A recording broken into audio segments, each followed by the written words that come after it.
안녕하십니까. 16학번 이주엽입니다.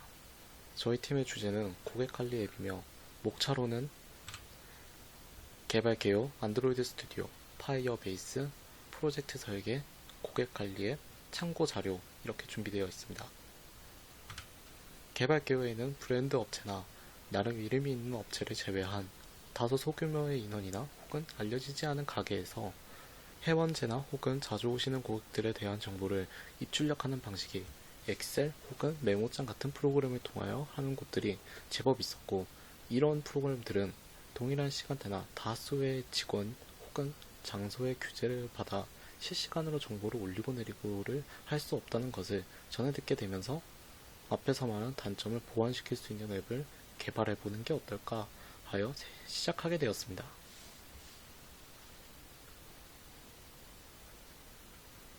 우선 앱 개발에 앞서 개발 플랫폼을 선택하여야 했고, 다소 친근했던 안드로이드를 기반으로 만들기로 하였습니다.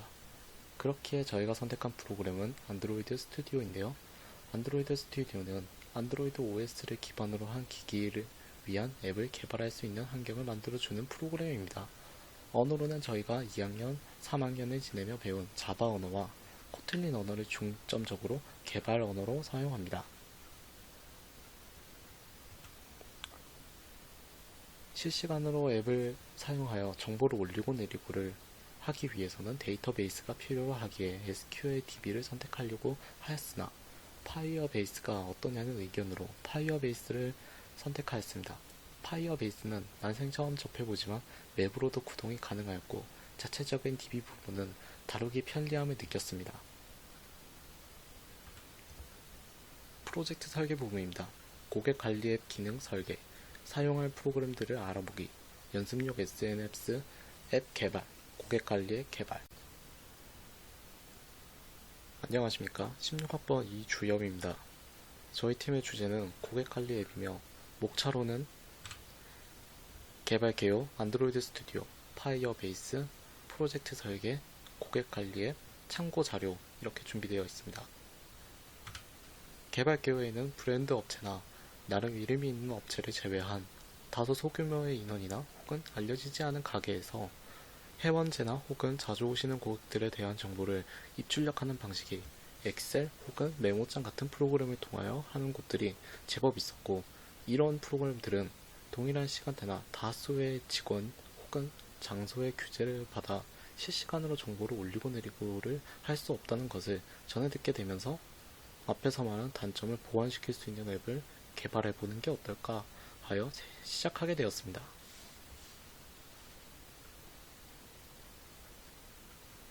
우선 앱 개발에 앞서 개발 플랫폼을 선택하여야 했고, 다소 친근했던 안드로이드를 기반으로 만들기로 하였습니다.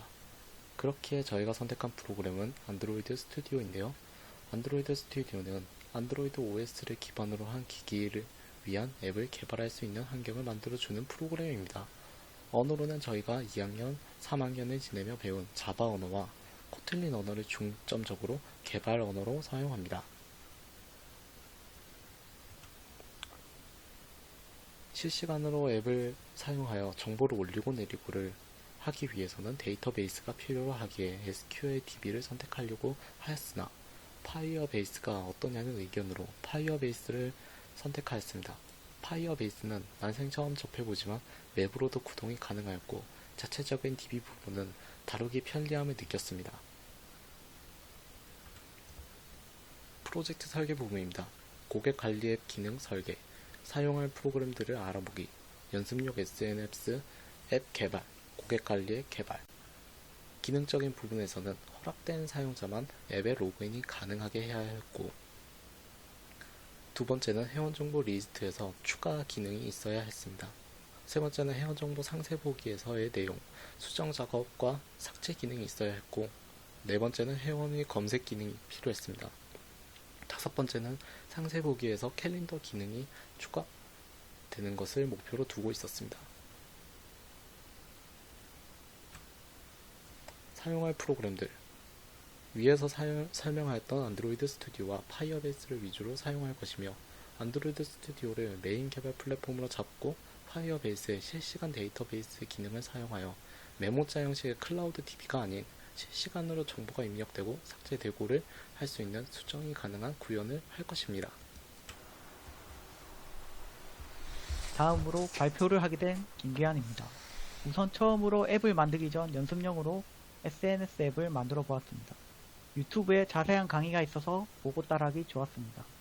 이 연습용 앱 코드 중에 회원가입 부분이 있는데 보시면 회원가입에 대한 코드는 구글의 이메일과 이메일 비밀번호를 바탕으로 로그인이 되도록 DB에서 설정을 하였습니다. if 문을 써서 아이디와 비밀번호 둘 다 쓸 경우 파이어베이스에 등록되게 되어 있는 모습을 확인할 수 있을 것입니다. 다음은 비밀번호 재설정 코드입니다. 여기서는 사용자의 계정에 비밀번호를 재설정하고 싶을 시에 스트링 이메일에서 이메일을 입력받은 뒤 앱을 통해 DB에서 사용자의 메일함으로 비밀번호 재설정 메일을 보내어 주게 되어 있습니다. SNS 앱은 이 이외에도 많은 기능들을 담은 코드가 있어 다음과 같이 많은 동작이 가능합니다.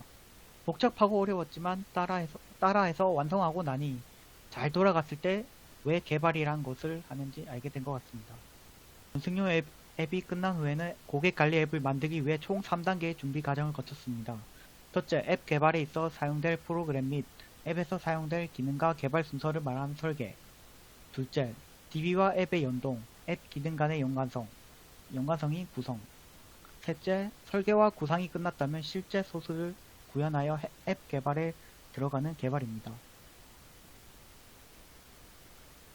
우선 고객 관리 앱의 로그인 부분입니다. 사진 파일을 보시면 edit text id와 edit text 패스워드를 입력받아 DB 안에 등록된 계정인지 판별하고 있으면 그대로 로그인이 가능하도록 하였습니다. 또한 한번 로그인을 한다면 다음부터는 로그인 과정을 거치지 않게 했습니다. 사진부에서는 if 문을 사용하여 아무것도 입력되지 않았거나 틀리게 입력을 하였을지 알림 문구가 나오게 하였습니다. 이번에는 파이어베이스에 등록되는 값들을 저장하는 해시맵입니다. 유저라는 클래스를 생성한 뒤 멤버 변수를 포함하고 각 멤버 변수의 데이터 값들을 세팅하고 getting하는 함수를 구현하여 각 멤버 변수의 값들을 리턴하도록 구현하였습니다. 데이터로는 이름, 번호, 주문 내역, 주복 관점의 값을 데이터베이스에 저장하도록 하였습니다. 역시 사진들을 보시면 유저 클래스의 DB 테이블 유저에도 그대로 양식이 옮겨져서 저장이 되도록 하여 데이터베이스에 만들어진 것을 보실 수 있습니다. 다음은 수정 부분인데 랜덤 키 값을 푸시 값을 통하여 변환하면서 입력된 내용 중 수정하고 싶은 부분만 수정이 되게 하였습니다. 하지만 위와 같이 되는 방식은 기존에 있던 A라는 회원 정보를 복사하여 새로운 키값을 생성하고 붙여넣는 방식이라 원하던 수정 기능은 아니었습니다. 예를 들면 수정 전의 사진을 보시면 레코드 값이 AA인데 여기서 전화번호만 수정하여도 AA는 삭제되고 바뀐 정보 그대로 BBB가 생기는 방식입니다. 아직 파이어베이스와 안드로이드 스튜디오를 다루는 데 있어 너무나도 미흡하여 생긴 문제이므로 좀 더 공부를 해야겠다고 생각하게 된 계기가 되었습니다.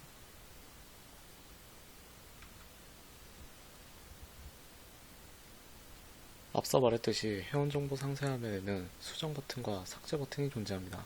이 두 가지의 버튼을 구분을 짓기 위해서 케이스를 사용하였고 삭제를 하기 위해서 선택된 부분만이 삭제가 되도록 하기 위해 상위 테이블 유저즈에 저장된 회원들의 정보 목록 양식에 유저 폰 번호를 명시하였고 equal to number를 선언해 주었습니다.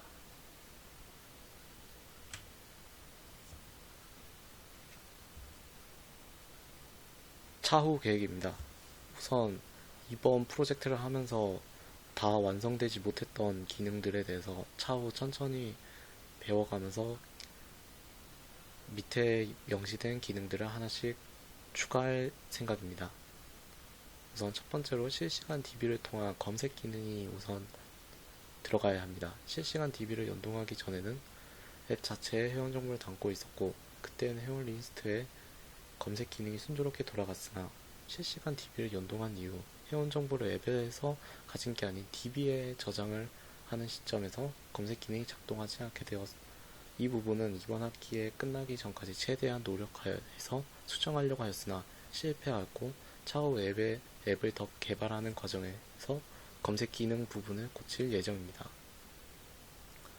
두 번째로는 가장 중요했던 캘린더 기능입니다. 고객 관리 앱에서 가장 필요로 하였던 기능 중에서 캘린더 기능이 있었으나 이 캘린더 부분은 일반적인 캘린더의 기능이 아닌 최근 항목에 입력된 제품과 날짜가 개개인의 회원의 캘린더에 입력받아져서 캘린더의 날짜를 지키는 기능을 구현하고 싶었으나 시간과 기술력의 부족으로 제작 과정에서 캘린더를 현재 빼두었습니다. 세 번째로는 한 달간의 제품 통계 그래프입니다. 통계 그래프 같은 경우에는 사실 예정에는 없었으나 만약 위에 두 가지 기능이 정상적으로 작동이 된다면 3번의 통계 그래프도 충분히 구현하여 기능적인 부분에서 조금 더 좋을 것 같다고 생각합니다.